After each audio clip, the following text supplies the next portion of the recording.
Hey, thanks for joining us here on another episode of About Faith. Again, wherever you are, I always want to say thank you for listening and coming back. Uh, don't forget to like, share, subscribe. I do appreciate each and every one of you that does decide to come back each week and listen to each podcast. I don't take any of it for granted. And again, this week we are back on, I would say, the testimony grind. We have my sister. We're family at this point because you know how it is. We have my sister, my friend, Andrea Hines. Did I say it right? Because I feel like somebody said that's wrong. I've dealt with this since childhood. I don't care. It's. I think my mom named me Andrea, but I got a lot of Andrea, Andrea. Drea, if I hear anything remotely close, I'll reply. I've never said Drea, but now I'm about to. My brother-in-law calls me that. Oh, okay. Yeah, it's a thing. It's like his thing, so that's who I am. Yeah, even Angela. I've had people call me Angela. But that's not your name at all. I reply. I'm just like, yeah. Don't reply to Angela. That's not your name. I do. I assume they're talking to me. No, see, somebody called me JC. I'm like, that's not my name. My name is CJ. Yeah. So that's not it. Yeah. But I'm glad that you decided to join me tonight. Thanks for having me. To share your testimony on this podcast. I know we were just talking before we got started. You was like, you can be chatty. I can be chatty. That's good, though. I can. I didn't used to be, but I think Charlie, my husband, brought that out of me. I used to be a closed book. Well, that's the amazing part about like marriage. We take on like some of the traits of our spouses, right? Like as time goes on, you start saying the same things, and you're like, yeah. And you're like, I got this from them. Yep. I saw a reel the other day that starts out. I want to kind of like do a spinoff reel on it, but it starts off by saying, you know how spouses start to look like each other as they, the longer they're married. And I just immediately laughed because I'm like, I don't think Charlie and I will ever get to that point. Get to the point where we look like each other. But I think that we match though. Yeah. That's great. Yeah, anyway. That's my brother. Yeah. Friend. Yeah, y'all are real close. Yeah. You're great friendship. We're family. So that's why I say you're like my sister for the people that don't know. So again, I'm glad that you stopped by. And I don't want to take up too much time. I'm pretty sure you have some things you want to share. Some things you maybe want to get out, right? Like, sometimes just testimonies be like, yeah, you know what? I'm ready to tell this. I've been waiting to tell this. And sometimes you don't get the chance to. So, let's dive into it. So, I don't know this question, but maybe you can help me out. Are you from Texas originally? Yep, born and raised, and I would never go anywhere else. Okay. I love Texas. I love Dallas, and so I was born in Arlington and just raised in the area my whole life. Yeah. So like, how was that upbringing for you? Was it, everybody's different, right? Like we all have our background. So what was your like upbringing like? Well, I almost want to say it was standard, but what does standard even mean these days? I don't know. Yeah. But my mom married my stepdad when I was 2. Yeah. So he's been my dad my whole life. Right. So I grew up in a home, with my mom and my dad. I felt safe and protected and sheltered, and like I had everything I needed. Right. I didn't. I know that there were some times where we might have struggled, but as a kid, you don't really. Right. You can't tell. Yeah.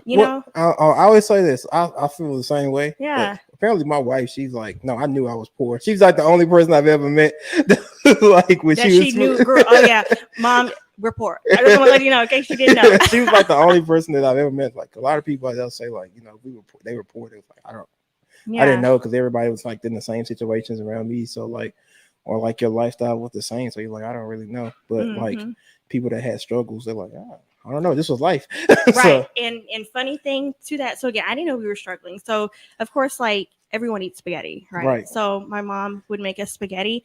And there was one day where my sister and I were like, Mom, we actually like the spaghetti better without the meat. And so she started making spaghetti like meatless. Like all you had was noodles and pasta. And I thought about that recently and laughed because I'm like, as a mom, you kind of feel silly not cooking meat for your family, but you're like, hey, I'm gonna save $3 if I can, Right. So anyway. And so like you said y'all was always in Dallas Fort Worth growing up. Mm-hmm. Yeah. So Arlington? Was it where you grew up at? No, oh no, I was little there. We moved to Duncanville, and I grew up in Duncanville pretty much my whole life. Okay. Yeah. So what was it like? Was it like a church going like life? Was it Not not? at first. Okay. So,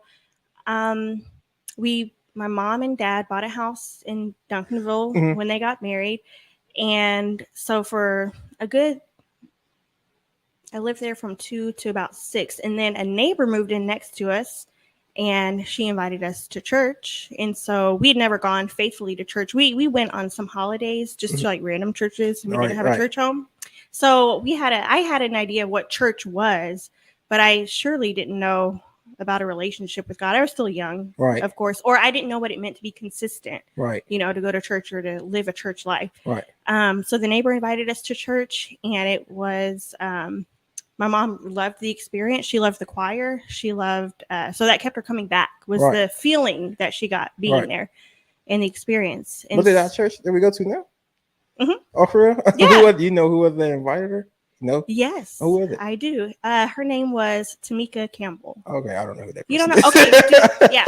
So, well, she, well, of course, like she was my mom's age, and she had kids too. She had 2 daughters, a little boy, and then an older son as well.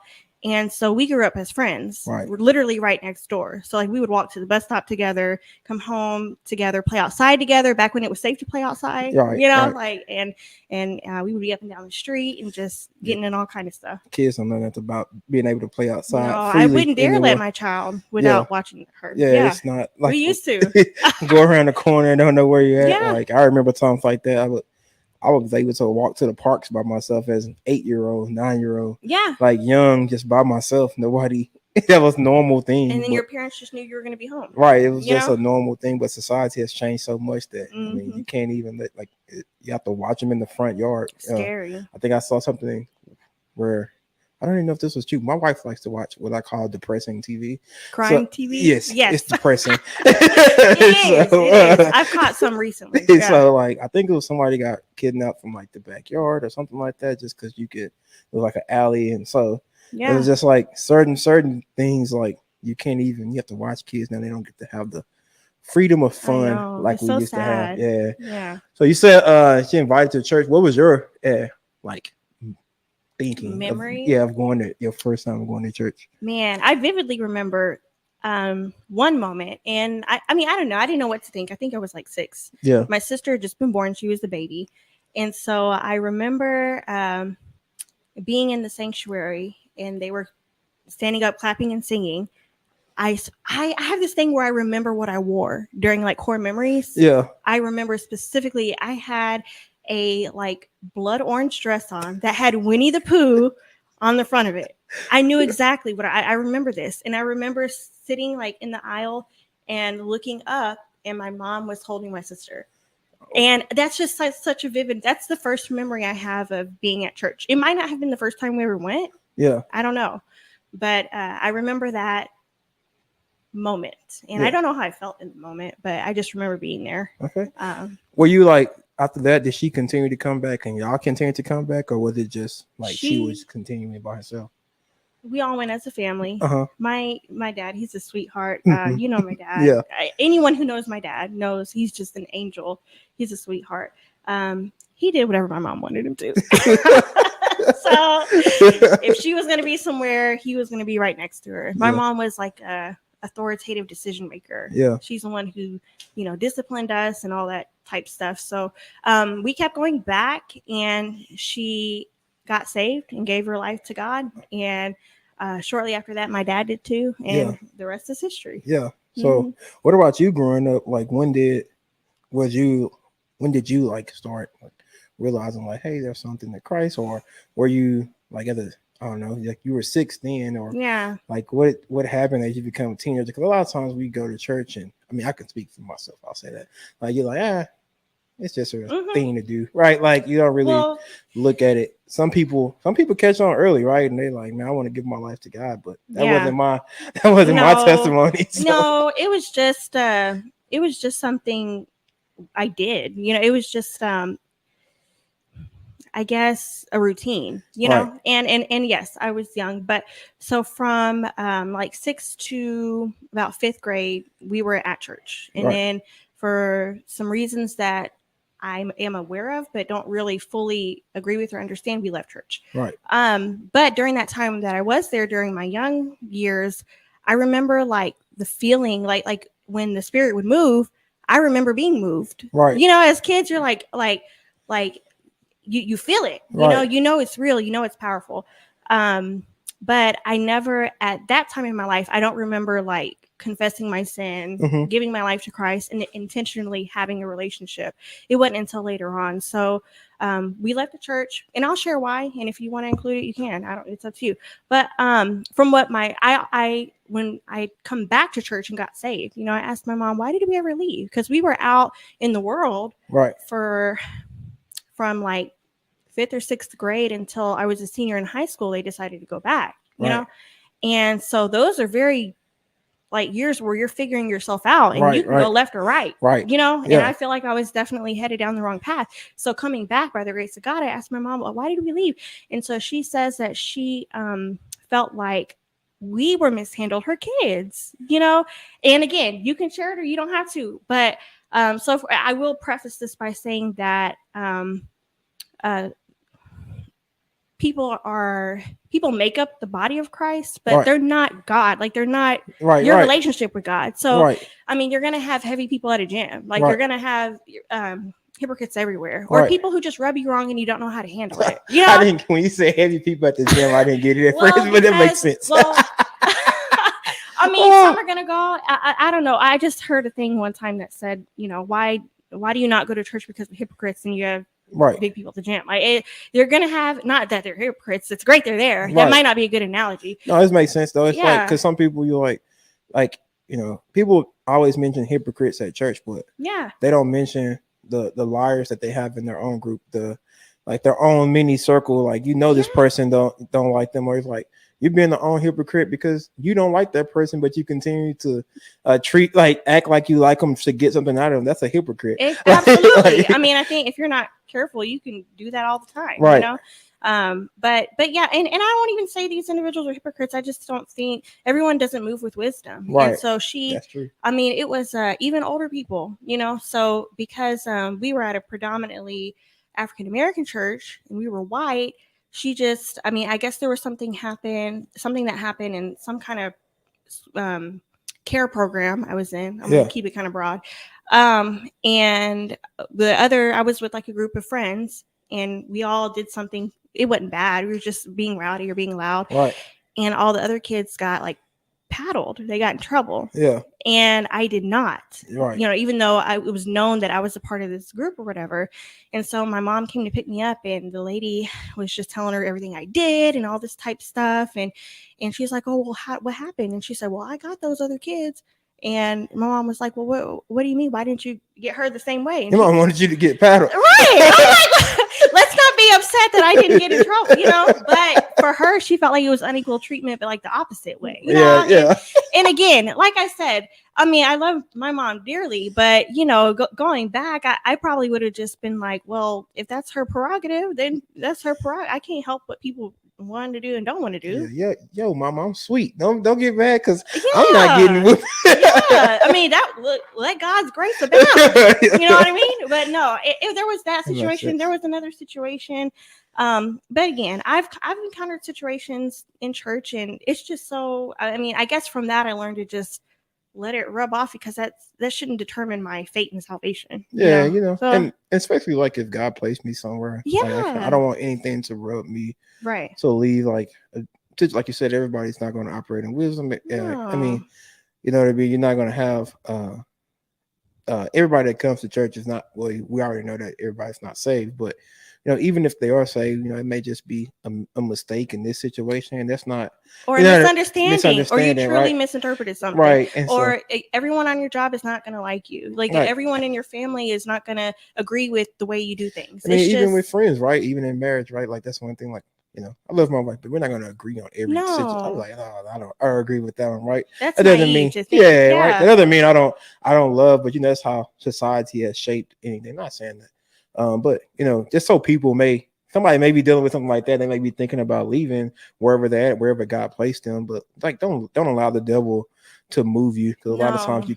you can't be blessed the way you should be blessed once you move from under that Yes. spot where God has you. And I'll add to that and say, if you, just like you said earlier, if you know you belong somewhere, Right. then if you're rooted and grounded and you're being fed spiritually and you're getting the wisdom and the word that you need, then yeah, all that other stuff is just, it's petty, Right. And I'm not going to let something like that turn me away. Yeah. But yeah. So you said during those 10 years, you felt like you were going down the wrong path. So what was going on? Well, I was in school and, clicked up with some friends, and I guess it started in junior high. I clicked up with some friends and their parents was like hands off, like they loved him, but do whatever you want, stay out until 2 o'clock in the morning, go run around the neighborhood, go, I'll drop you off at the mall and trust you, and then I'll pick you up. Oh yeah, I'll let you go to that football game. And so I kind of like attached to those people, and so I started fighting for my freedom, right, because my mom was still very protective, right, and she still knew what she knew about, like that stuff, holiness and and training up a child the right way, things like that. So as you said, like, so you started fighting for your freedom. What does that mean? Because I was thinking about this earlier, like, the teenage, like that time really is hard, especially for someone that grows up knowing the truth. When you see other people, like other children doing everything, and a lot of times, like, you're trying to figure yourself out during that time. And peer pressure is, gonna happen at every age. I'm not gonna say, but it's hard when you don't really know who you are yet. Yeah. And you don't have the confidence to be like, to stand out at that point. So, well, and I guess since we weren't in church, my mom had let go of a lot of the convictions that we had.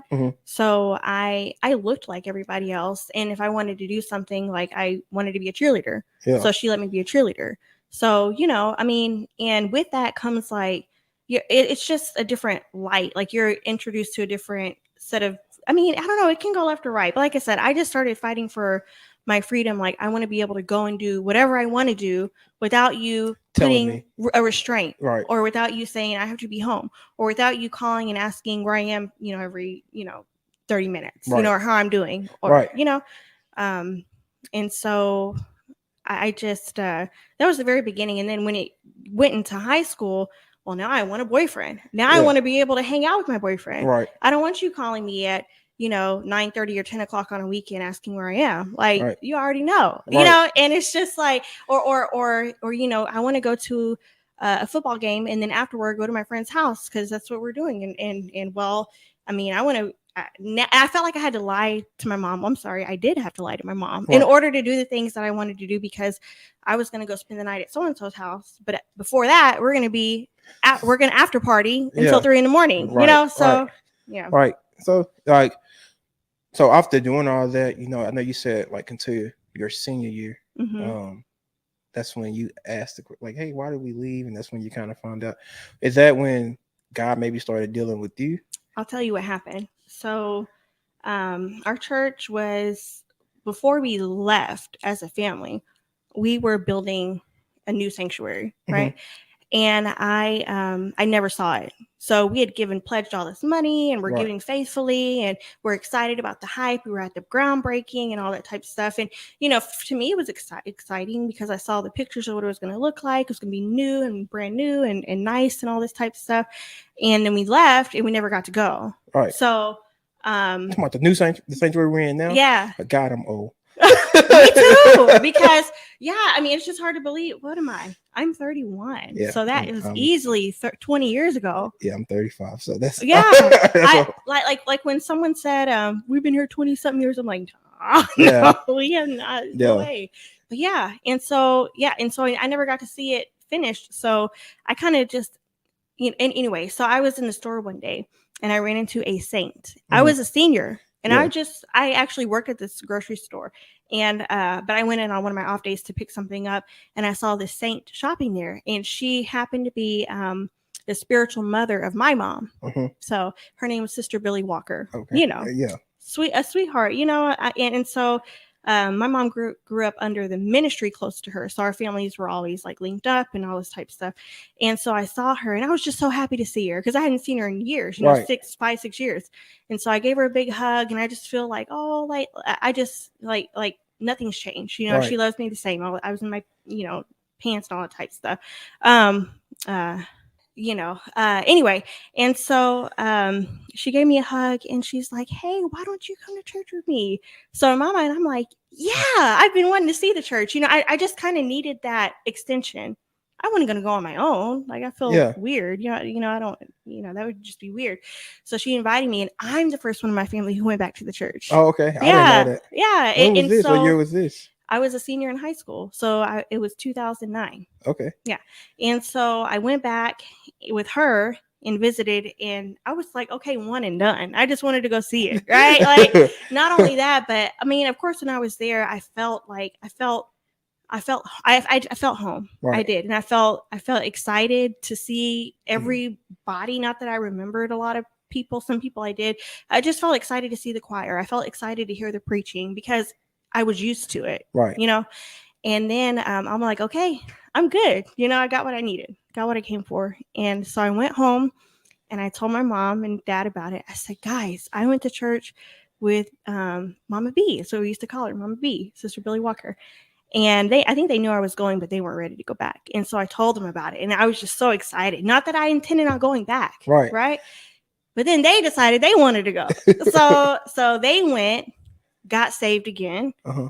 And now they're telling me to come. And I'm like, no, wait, like I didn't, that's not what that was about. I just wanted to see it. I don't want to give my life. I don't want to commit. Uh-huh. You know, I just like the place. Why didn't you want to commit? Because I had a boyfriend. Like I was a cheerleader. Like I didn't want to give up my social life. Yeah. It was my social life. Right. I knew as a senior in high school, I was drinking, was partying. Yeah. I mean, I was doing things that, I mean, I just, I look at people younger than me, like my nieces and nephews, and they're like in high school, and I'm like, they're babies. Like, you know, you look at them and you're old now, and then you wonder, why was I doing stuff like this? You know, it's just because you feel like you're grown, and I was actually, so I guess God was preparing for this podcast. So I was meditating on this today, and like as I was driving, I don't know, God speaks to me when I drive, so that's why I like it to be quiet when I'm driving, because on the way here, it's sometimes it's the only time you can get. That's usually like in the car. I just like quiet, because that's when God speaks to me. I don't know why. It's just always been like that. So the thing I was thinking about is like you said, I didn't want to commit. I didn't want to give up all these things. If I had this, I had that. And I feel like that's one of the, and he may fight everybody with it, but I feel like that's one of the major fights the devil uses on like young, like when you're young and you want to give your life. The Bible talks about how he calls them young because they're strong, and the devil knows this too, right? And so many times, like you'll hear, you know, I don't want to give up this and I don't want to give up that. I know I had that on. I wasn't a popular person or something like that, but like the few friends you did have, you're like, I don't want to give them up, because I know if I give my life to Christ, I can't hang with them and do what we were doing. And so like, or I can't do this, I can't do that, and well, I haven't had a chance to do this because I'm not old enough yet, but it's coming time, and I'll be able to do a little bit more once I get older.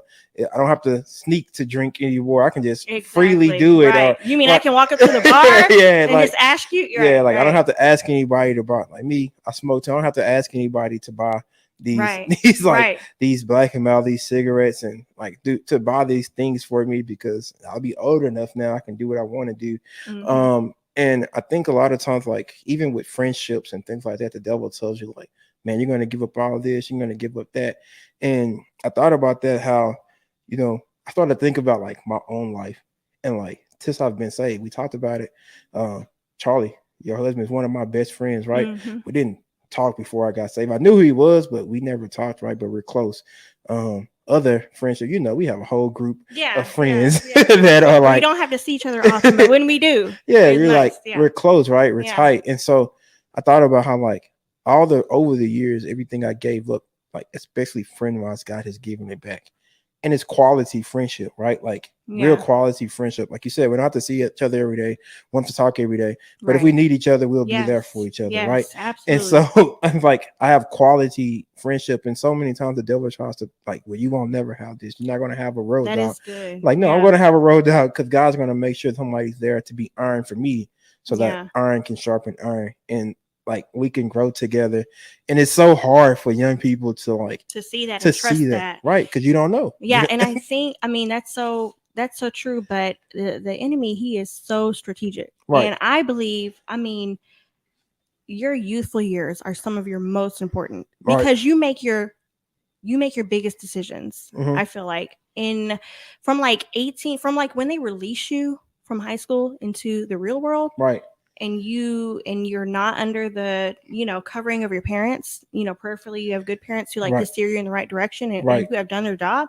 But when you, like you said, you don't have anyone telling you what to do, you get to make your life choices. And so, I mean, there can be a couple bad choices that will follow you forever. Some can follow you forever. Right. Some can follow you for 18 years. Right. Some can follow, and some can be a lot more detrimental, or like maybe entering into a bad marriage, or it just can be so many different things, or and so I think that like giving your life to God when you're young. And so I'll come back like to my testimony, because even the more so after my parents went, I went to college and I tried to get away. I went to Stephen F. Austin in Nacogdoches, Texas, stayed there for a semester, and just, didn't do too well because I wasn't there for the right reasons, and so I decided, I need to change. So I moved to Waco with my friend, and her sisters were going to Baylor, and we went to community college there.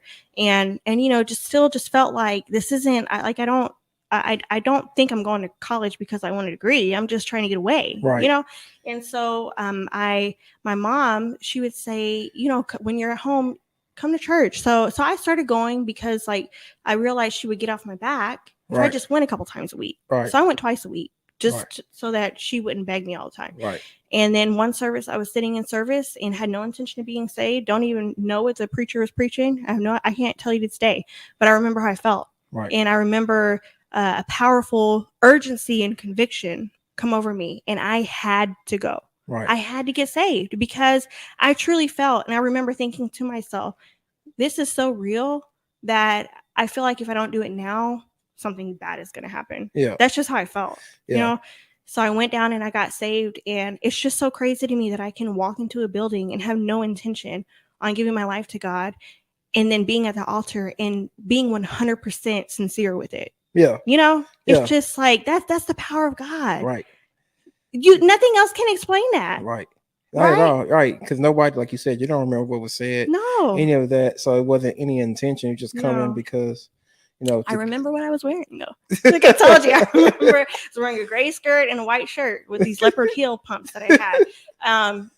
And so I got saved, and was serious. It was so serious. Got into the word, was faithful to church, and was so serious from that moment that God truly blessed my life, because every decision after that was, I was led by him, and I consulted him, and he guided me, So that's amazing.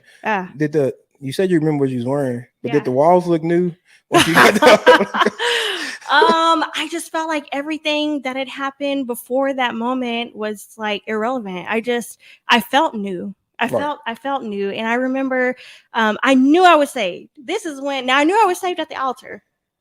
You know what? I knew I was saved. I didn't get the Holy Ghost that day, but I knew I was saved. Okay. Because I went home, and my friend called me like the next weekend. And this is a girl that we used to go to clubs together. She was like a club. Everybody loved this girl, right? She was so sweet and just loved to party in club, but was sweet about it, you know?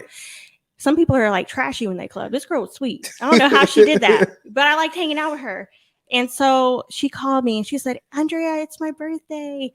We're going to go to so-and-so. And I was like, oh, no, I'm not going to go, and she's like, Andrea, please, it's my birthday. You have to come with me. It's my birthday. She's so sweet. And I was like, I felt bad because she was so sweet about it. Right. But I was like, I'm not going to go to the club anymore. Her name was Jocelyn. So I'm not going to go to the club anymore. And when I got off the phone and I knew I was saved. And then a couple weeks after that, I broke up with my boyfriend. Now I know I'm saved for real. Like, this is not gonna work, and I tried to make it work. I brought him to church and tried to get him saved. Like, I'm like, no, you need to repent, you need to be saved. That's the only way we can be together. But God, like you said, relationships, God, clearly, Charlie, like, God, if I would have, anyway, I can be chatty, like I said, but God gave me so much more. Right. The friends, like you said, I'm gonna comment on that too. The friends that I lost, or the friends that I couldn't hang out with anymore, they didn't understand, but they at the same time, they were busy. They don't care. Like, we dropped quick, Right. But I got into church and joined the choir, joined the youth choir, right, and made friends, and we hung out all the time. We was like the first. Well, I don't say we were the first generation, but we was like the renewal generation. We were YCDC. We were. I feel like we were the best. We're still. I mean, I think we were. They're okay, but they're not. Yeah, they're not us. Maybe it's just my own bias, but I feel like it's different. But they're great. It's you know what? I think it's just different because now that I'm older, you look at them like they're babies. Yeah. And it's like, what are y'all doing out there? But that was me too. Y'all ain't bringing the energy like we was. Right. See, they don't know about what was the Chris Houston song. He had Leap for Joy. And how we had to leap for 15 minutes singing. We're still supposed to hit the notes and maintain our breath and not look. That was the Holy Ghost. That was God keeping us up there saying, right. I don't know. But yeah, I got a few friends, and we would be at this one girl's house all the time, laughing, talking about watching YouTube videos of preaching, like, and going out to Six Flags and just having a holy time. And that sustained me for 2 years. Right. And being busy with the choir, and being busy with friends. And then here comes along Charlie. And then, yeah. So, what year was that you actually, was it 2009? I got saved in January 2010. So January will make 13 years. Okay. Wow. Yeah. So it's a long time. So like you said, people, we always talk about like, God can't keep you. Like, you know what I mean? Yeah. If you really want to stay saved, you can stay saved, and he'll bless your life. Like you said, you've been blessed with a husband, wonderful husband, 3 beautiful children. Beautiful. Now y'all got to go take some more pictures now. Oh my goodness. But I just feel like why that was foolish. We spent all this money on this nice picture, and I mean they got us. I say they got us. I'm not saying it wasn't worth it. Yeah, it's worth it. But I told so I'm gonna share a little bit. So this ad comes up on Instagram, right? Right. I don't know if it came up like that for y'all. It came up on Instagram, and it's like, we're searching for families to do a portrait, and you're gonna get a free one, right? So I'm like, oh sure, I'm gonna apply. Like we haven't taken like real family pictures. Yeah. We just don't. And so I applied for it, and they call me back, and they're like, okay, we need to interview you, and you're like, okay, okay, so you feel kind of special, right? And then they call back, and they're like, I'd like to let you know that you've been selected to participate, and so you feel like elite. You're like, oh, I'm special, like they liked me, and then we go. And, we take the pictures, and they sit us in this room, and it's so nice. So dark, and the ambiance, and, it's so nice. And the pictures are just gorgeous. And then you're dressed up. And you're dressed up. You feel like somebody, because they're like formal pictures. You're like, I am a child of God. Yes, like those are kingdom. That's a kingdom family. You just they make you look so good, right. And so they're like, so this is the one you'll get for free. Like, you feel like it's like this big, like you can carry it in your pocket. Yeah. Like, oh, thanks. But it's bigger, but it's like, why this so small? Bigger. It was probably like that. Yeah, it's big. Yeah. And I'm like, okay, that's cool. But I want that one. Yeah. Like, I want the one where you walk in. Like, I gotta get it now. Yeah. Yeah. And so like, okay, well, we're gonna, and so anyway, we spent a lot of money. So I say they got us, but Charlie's like, no, they didn't, because it was worth it. But had I known we were going to have another child the next year, you would have waited. I would have waited. I told someone, I said, we need to Photoshop the baby into there. Real good. Yeah. Anyway. But after you get saved, I will say, we know, like, we have an enemy, we have an adversary, and then we just have life. Like, things happen, right? And so, is there any? You can share as many as you want to. Any trials that you've had since you've been saved, and just like tell us about those and how you got through those with God and the Word of God, things like that. Yeah. So I'll say a couple things come to mind. I'm going to get through them swiftly because I have a few things. So I would say my first trial, young in my salvation, I was my mom was sick. She was diagnosed with stage 4 cancer, lymphoma. That's what it was. Was it like stage 4 once they found out about yes, it? Okay. They said it was stage. Well, she started off by thinking she had like bronchitis or something like that, and so she went to the doctor, and they tested her and like, no, like it's not bronchitis. We're going to send you to specialists, and so yeah, by the time they found it, it was already stage 4 and spreading, and so they gave her 6 months to live. You know. And so I was like, in my mind, because I was so freshly saved and that word was hitting me and I was praying, I was like, nah, like, how old were you? How old were you at this point?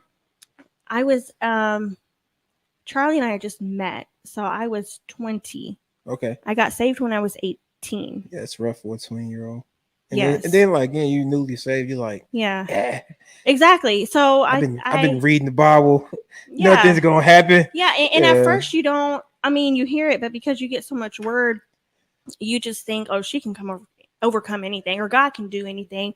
And so, and he can. Right. Oh yeah. Look, of course. Let me not negate that. Yeah. He can, but there's a difference between him doing that and then his perfect will. Right. Right. Yeah. And so, which is what people miss out on. Like, yes, he has a perfect will, like things that, we make, his ways are higher than our ways. His thoughts are higher than our thoughts. And sometimes, but I know, like, you get saved and you're praying, it seems like God is coming through for everything that you're asking for. Right. God, I'm hungry. And you wake up with a text message, hey, you want to get something to eat? Exactly. It's like everything is just happening. It's like he's building your faith. So when you come to something, like you said, like this, where it's like, I almost didn't know what to do with it. Yeah. To be honest, because I did you pray? Like, yes. Immediately? Yeah. I did. I prayed and pulled down strongholds, and it was fasting intentionally on our fast days and all this type of stuff. Right. And so as time went on, and I guess it didn't seem real because it's not like she was in the hospital all the time. Right. They send her home, they give her some medication, they set up a treatment that she goes to, I think, every week at first. Right. And it's like, oh, this is just routine, and I was working, I had a full-time job, I had just met Charlie, so that's fun and exciting. Right. So it's just, I didn't, honestly, going back, I would have handled it differently. I didn't feel like I was there for my mom in the way she needed me to be. Right. My sister was. Right. Which is sad. Yeah. That I wasn't, but I don't know. God knows how we handle things and, how we deal with things. So maybe it was intentional. I feel like it was because, for me, because maybe he knew I needed the excitement of Charlie. Maybe he knew I needed, maybe I would have lost my mind if I was there lonely and, I don't know. Right. I don't know. But, you never know. But, people would say that that's a trial, but again, I didn't really know how to handle it, but I did the best I could, and that was with faith, and I was praying one day. They had put my mom in hospice. We were planning our wedding. My mom went out wedding shopping to wear something. We bought her what to wear to the wedding, and they put her in hospice 2 weeks before the wedding. And a couple days before she passed away, I was praying, and I was like, Lord, like, I know you can do anything. Like, I know you can turn this around, and still believing. Like, this woman was in hospice on her deathbed. And I'm like, no, like I believe you. But it was, I was on my knees, and I remember I didn't audibly hear God speak to me, but I felt him speak to my heart and tell me that wasn't his will. Right. I'm not going to heal her here on earth, know? And so I was kind of just like stunned, I guess. And I just kind of was like, okay. And so I was able to get through. Did you keep that to yourself? Yes. Yeah. In the moment, because, I think in the moment I didn't want to believe it. I believed it, but I didn't want to be negative, or I didn't want to be wrong. Yeah. Sometimes you feel like you hear from God and you're trying to decipher like all these different voices. Exactly. Right? And like, Lord, is that really you? Because I don't want to say something and seem like I'm trying to be a prophet. I'm not. Like, I just I heard from God. No, and I'm not. A lot of times you hear it and you're like he speaks and you're like, you're like, I know that's the Lord, but you're like, that ain't what I want to hear, so I don't want to necessarily take it. And so that's just, especially when you're young in Christ, you're like, I don't want to take that. That ain't right. Like God, is that really you? Yeah. But I felt in my heart that it was, but I kept it to myself. Because I know everyone deals with things differently. So we were and then a couple days later, she had passed away in the morning while we were at home, and we drove out there, and sure enough, she was gone. Yeah. But so were there any scriptures you had to like stand on during that time? The scripture that I stood on during that time, that I still stand on, everyone has like a pivotal I stand on the scripture, is Job 23, I believe it's 8-12, where it says, where he's on the left hand, but I can't perceive you, on the right hand where I cannot behold you, but he knows the way that I take. And when he has tried me, come forth as gold. And then it also continues to say, like your words, and of course I'm nervous, like my mind is going, okay. But it goes on to say, but who is like God, and who can, he's sovereign, like, to paraphrase what the scripture says, he does what's appointed for me, not only for me, but for the people around me. Like, it's so intentional. And so even every scripture, every trial that I've gone through, I've trusted that God knows me, and that he knows I'm faithful, that he knows I love him, he knows when I'm right, he knows when I'm wrong, and he's gonna see me through it, regardless. So, not to change the subject, but I knew y'all was like planning the wedding. I just want to tell the people it was the hottest wedding I've ever been to in my life. Gonna let that go. I'm never letting this go. It deserves a place on your podcast. Like, yes, this is your podcast. So yeah, people were sweating bullets. I'm so sorry. It was like 100, and so we're in Texas in June at a wedding outside.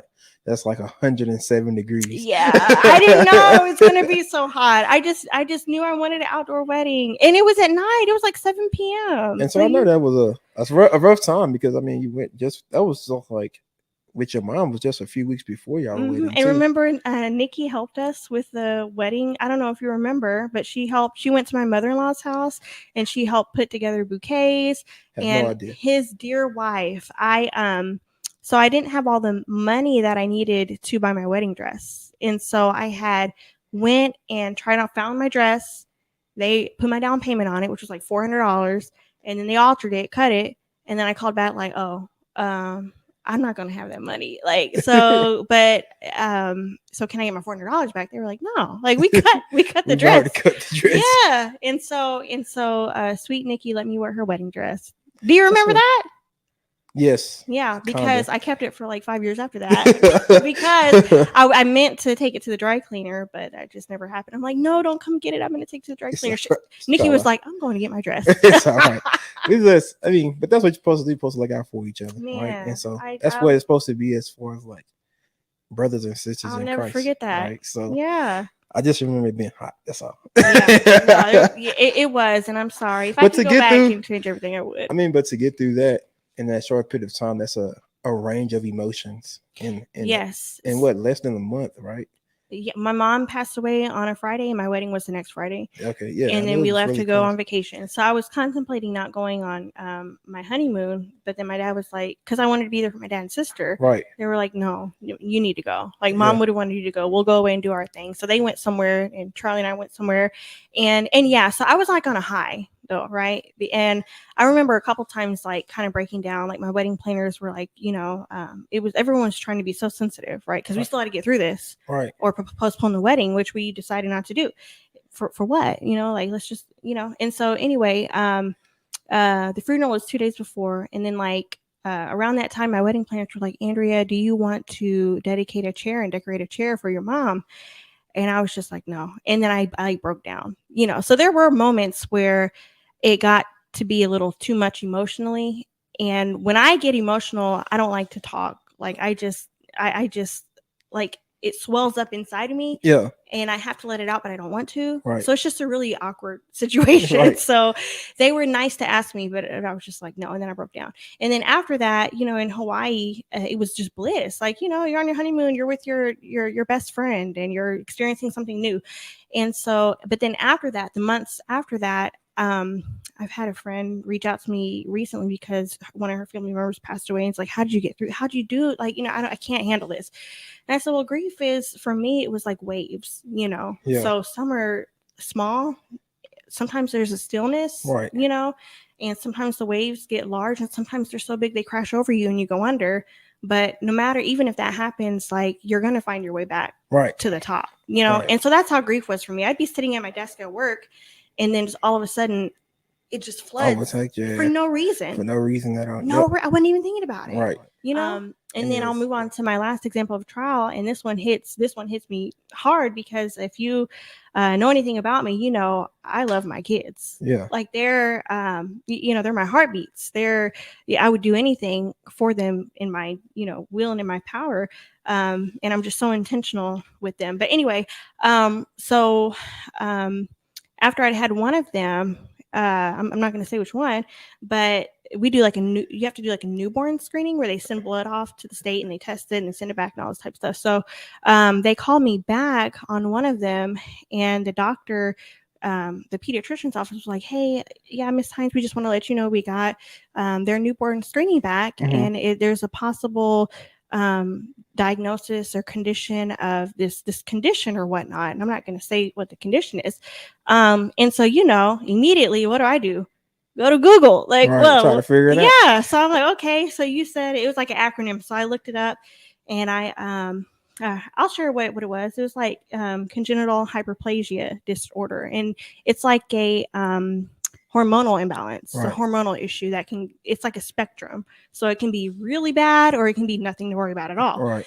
And so, of course, like, well, I'm not going to, I think it's our human nature to, especially as a mom, to expect or to not expect, but to know what the worst case scenario is. Right. So I'm looking at this and I'm terrified. I'm like, my baby, like, what is life gonna? I'm already preparing for what life is gonna look like for my child, and what I need to do as a mother to, prepare for that and to help them and all this type of stuff. And so it just really it scared me. I have never been in my entire salvation, I've never been so fearful. Right. And I mean, the financial stuff, I can be broke. Like, that stuff doesn't get me. But when it's about my kids and their lives and their livelihood and their future and their care, it just it tormented me. And so I just remember, like, being so broken all the time, and I would look to Charlie and I'm like, what are we gonna do? And he's like, I just feel like his easy answer is like, we're just gonna trust God. I'm like, that's not enough. Like, I need to know. Like, I get that and I appreciate that, but I need to know as a parent what, I'm just so passionate about this. And so we went to the doctor, and the doctor was just horrible. Like, the main doctor, he was older and about to retire, so he had this other person under him. And we go to the doctor and they pull blood, and they're pulling blood on my baby, and like, it's just scary. And there's just, it's just scary to think that we may have to do this forever. And so the doctor's like, well, how much education do you guys have? Like, she's trying to figure out how we can decipher what she's going to say. And Charlie's like mad. He's like already like turned off with this lady, right? And so and so she tells us, she's like, well, this condition, it's a spectrum, so we're gonna test them, and you're gonna have to come back every 6 months, and they might not be able to do this and all this type of stuff. And so I leave, and I'm still so scared, right? And so I was painting my daughter's wall one day. I do a lot of like DIY projects, painting her wall in the bedroom. And I just started crying, and I'm just like shaking and in tears. And I'm just like, and I started praying because I was feeling this way. And I realized, like, why haven't I prayed about this before? Mm-hmm. Why didn't I pray about this as soon as I just got so humanly wrapped up in it that I didn't even pray. Yeah. Right. I didn't even seek. And so I started praying, and I'm like broken. And in that prayer, I start saying things like, because it's my kids, I said, Lord, I don't want to believe it. I don't want to believe that this is going to be, my child, this is going to be what they have to deal with. And so I said, God, if this is a trial, don't let it be for them. Right. Let it be for me. Right. I said, let it be a trial of my faith. Right. And so when I started saying things like that, I knew I needed to pull on God's strength in order to overcome it. Yeah. And for me, it wasn't about them anymore. It was me. Why am I scared? Right. I'm going to stand in faith, and all that type of stuff. And so after I got done praying, I I just felt like I got off the floor. I was like laying on the floor. Charlie opened the door and I was in there crying. And so he like slowly, walked out and he's like, oh, she has issues. Like, I need to leave her alone. So I got up and I just kind of got up like, I feel different. Yeah. I feel different. So you gave it all to God. I gave it. I wish, I don't know if this is how God works, but I just feel like if he honored my request, he said, okay, I'm going to make it a trial of your faith instead of a trial of their body. Right. So we went to the doctor again for another follow-up or whatnot, to follow up after they drew all the blood and all this type of stuff. And the doctor told us, it's a spectrum. So actually, it's not something y'all are ever going to have to worry about. Okay. That's a blessing. And I was like, okay. And then they're like, but we still want you to come back in a year. I'm like, for what? You just told me, yeah. No. You said that she's fine. We're good. Yeah. I'm good. Me and God, we're good. So it's over. God answered the prayer. Exactly. We're good. It's it. So now I think you want my insurance money. It's just like, no, I know how that works. But I mean, I'm not scared to go and make sure that it's evaluated every once in a while. I'm not scared of doctors, but it just became a trial of my faith because that's where my heart is. Right. And I feel like the things, a lot of things don't touch my heart. Right. But if it's about my kids, my family, it touches my heart. And I just felt so powerful that I overcame that. Yeah. It's amazing. It's a good. I like how you started, like you said, like we get caught up in life and people, people don't, like me, I'm 100% just who I am. So like people like to like fake it, like, oh, every time a trial hit, they just I had the highest faith. Yeah. Not the case, right? Like you don't even see that in the Bible, right? Like that's not how everybody was. Like I think one of the things, like the devil wants you to get caught up in fear, because when you're fearful, you can't believe in God. You can't trust God. You won't have any faith in that. Like you said, you were more worried about the situation, and you were like, why haven't I prayed? Yeah. Like I haven't even done that. I was consumed by it. Yeah. All I wanted to do was Google everything. Yeah. And Google, okay, well, I was Googling support groups. Yeah. I was to that point. And Charlie, bless his heart, I'm over here boohoo crying all the time. I had to email my boss to let her know I needed to go, to the hospital for this testing. I couldn't get through an email without crying. It's just, fear. I've never felt fear consume me. Right. So much. And it's hard to have faith.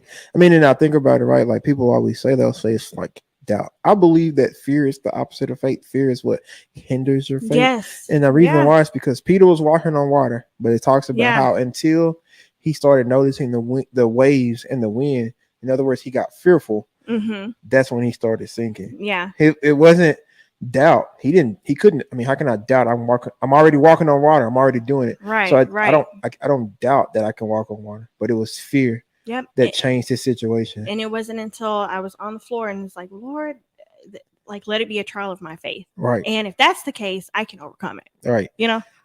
That's amazing. Yeah. So before we get out of here, it's been really good, but I got two more things. I'll start with this. Before you get out of here, is there anything you want to leave with like the audience? And I just want to say, I kind of like alluded to it earlier, but your young years are just so important. And who you choose to spend your life with and the decisions that you make, your salvation could not be more important, I believe, than I think that God kept me from a lot by saving me when I was young. And it was in my young years that I made my biggest decisions. Right. And I have people, sometimes they few friends, like younger friends reach out to me about certain things, and I just can't emphasize before you make these decisions, right? Like God has to lead you and guide you in there. And I think some people like I know we're natural, and I'm not a deep spiritual, spooky deep person, right? But I do believe when the Bible says to acknowledge him in all your ways and he'll direct your path. And for me, that's what he did. Right. And I love my life. I love the people in my life. I love who I am. I love how good God has been to me, but that's only because I gave him my youth. Right. Things could be completely different. Right. Yeah, that's great. I love it. One last question. Do you have a song you're going to sing? Sing. I'll sing a verse. Okay. A verse. See, people probably don't know this because they haven't heard you sing in a long time. Wow. Okay. Well, yes. Well. I do have a song that kind of like goes back to how I approach trials and things like that. And the song is Potter and Friend by Dante Bowie. I say Dante Bowie, but it might be Dante Bowie. I just don't want to be wrong. But in one of the verses in the song, it the beginning of the song, of course, it's about the potter, and it talks about us being the clay, and him being the potter, and him shaping, and him, us being dirty and ugly, but him making something beautiful out of it. And there's a verse that it's like, so put me on your wheel now and spin me around, place me in your flame now, until you see through me and I'm ready to come out. And to me, that just, it's so powerful because, again, he's a potter. So you put clay on a wheel, right? And it turns and it's going fast. And as a Christian, sometimes you can be thrown off by that because you expect things to be smooth and still, and I'm doing everything right according to your will, but that's not what God says. Right. No, like trials and the craziness of life and giving it to God and trusting him to shape you and make you and mold you. Yeah. That's the beauty of his will. Right. And that's how we become who he intends on us to become. Right. And so, you may feel thrown off, but trusting that you're in the center of his will and that he's still holding you and shaping you and making you. But then, like, when I intentionally listened to the song, I was messed up. Right. Because I only heard it a couple years ago. Right. But after I heard it, all my trials made sense. Yeah. Right. And so the next part, again, it says, place me in your flame. Right. And so, I think about glass makers, right? And they take this mud. I don't know how they do. I've seen reels on Instagram. Right. To me, it looks like clay or mud. It could be sand. It's sand. Right. And then they put it on this stick and they stick it into a furnace or to this little circle thing of heat. And then they pull it out. And again, it says, and stick me in your flame until you see through me. So after you take it out and they start to spin it, right? It's high. It's burning. It does not feel good. Right. That sand is probably like, yeah. Yeah. What are you doing to me? Right.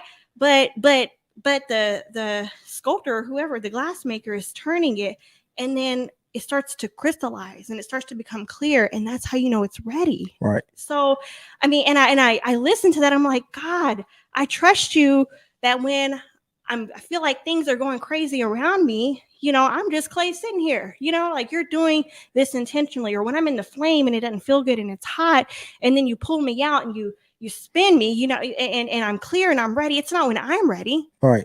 Right. It's when you're done with me. Right. And that's just so powerful, because then I'm okay with the trial. Yeah. And going through knowing that everything's going to be okay, it allows me to go through in a more excellent spirit. Yeah. And expecting that not only is my situation going to change, but I'm going to change. Yeah. You're going to make me better. You're going to make me who I need to be. You're going to give me more wisdom. You're going to give me more love. You're going to give me more patience. You're going to give me more temperance, all the fruits of the spirit. Give them all to me, And so that's just the most powerful song, and it's been my favorite for years. Yeah. Well, I thank you for coming by. You're welcome. Maybe you can edit the podcast so my voice isn't as shaky. No, I can't make me sound like someone like legit, No. Anyway. We get raw and real around here. Okay, well that was pretty real. So yeah. I do want to thank you for coming by. You. And we're gonna go ahead and roll the outro.